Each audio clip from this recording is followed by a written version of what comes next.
বেশ কিছুদিন ধরে ভারত বাংলাদেশের বাণিজ্যিক সম্পর্কে বেশ উত্থান পতন চলছে। চলতি মাসের শুরুর দিকেই ট্রান্সশিপমেন্টের মাধ্যমে ভারতের বন্দর ব্যবহার করে তৃতীয় দেশে বাংলাদেশের পণ্য যাওয়ার ব্যবস্থা প্রত্যাহার করেছে ভারত। এবার ভারত থেকে স্থলবন্দর দিয়ে সুতা আমদানি বন্ধ করল বাংলাদেশ।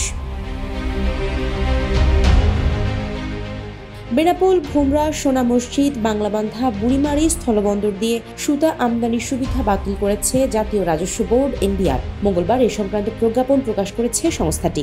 2024 সালের 27 আগস্ট জারি করা প্রজ্ঞাপন সংশোধন করে নতুন করে এই প্রজ্ঞাপন জারি করা হয়। এই আদেশ তাৎক্ষণিকভাবে কার্যকর করা হয়। ওইসব স্থলবন্দর দিয়ে মূলত ভারত থেকে সুতা আমদানি হতো।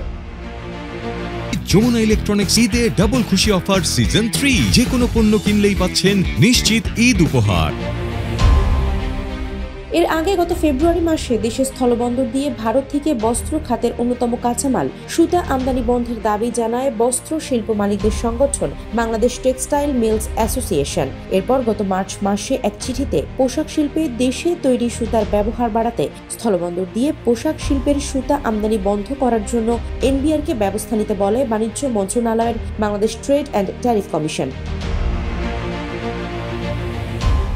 সে সময় ট্যারিফ কমিশন থেকে এনবিআর চেয়ারম্যানকে পাঠানো চিঠিতে দেশীয় টেক্সটাইল শিল্পের স্বার্থ সংরক্ষণে সব সীমান্ত সংলগ্ন সড়ক ও রেলপথ এবং স্থলবন্দর ও কাস্টম হাউসের মাধ্যমে আন্তর্জাতিক মানদণ্ড অনুসারে সুতা কাউন্ট নির্ণয়ে যথাযথ অবকাঠামো প্রস্তুত না হওয়ার আগ পর্যন্ত সমুদ্র বন্দর দিয়ে সুতা আমদানির সুপারিশ করা হয়। এর পরিপ্রেক্ষিতে এনবিআর চেয়ারম্যান আব্দুর রহমান খান এই সংক্রান্ত আদেশ জারি করেন। তবে স্থলপথ ছাড়া সমুদ্র পথে বা অন্য কোনো পথে সুতা আমদানি করা যাবে।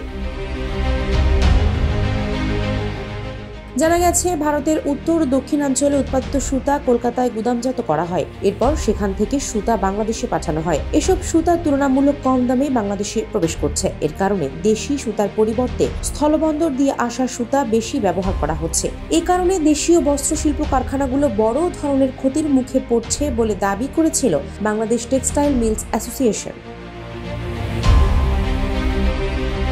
জানা গেছে, চীন, তুরস্ক, উজবেকিস্তান এবং দেশীয় উৎপাদিত সুতার দাম প্রায় একই রকম হলেও স্থলবন্দর দিয়ে আসা ভারতীয় সুতার দাম অনেক কম থাকে। অর্থাৎ স্থলবন্দর দিয়ে আমদানি করা সুতা চট্টগ্রাম কাস্টম হাউসে ঘোষিত দামের চেয়ে অনেক কম দামে আসে। এতে দেশের সুতা উৎপাদনকারী প্রতিষ্ঠানগুলো প্রতিযোগিতায় টিকতে পারছে না। আফসারা নাজ, নিউজ ডেস্ক, ইত্তেফাক।